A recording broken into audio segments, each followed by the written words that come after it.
Туугандар ушинтип 2026-жылда келип калды.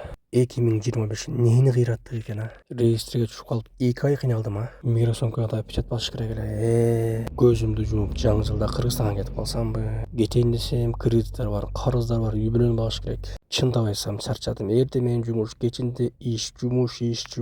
Же Москвадагы мигранттар бир күн чогулуп баардыгыбыз эс алайлыбы? Жашоо бар, жашаш керек деп бир жашабайлыбы биз дагы? Сөздүн кыскасы 28, 29, 30, 31 декабрь күнү Белла деген эжекебиз бир жаңы жылдык корпоратив кече уюштурду. Барып бир эс алып, бийлеп, кыйкырып келбейлиби? Кечке эле иштеп жүрөрбү? Кеттикпи? Ким барат? Барам дегендер түндө телефон нөмерлерге чалгыла.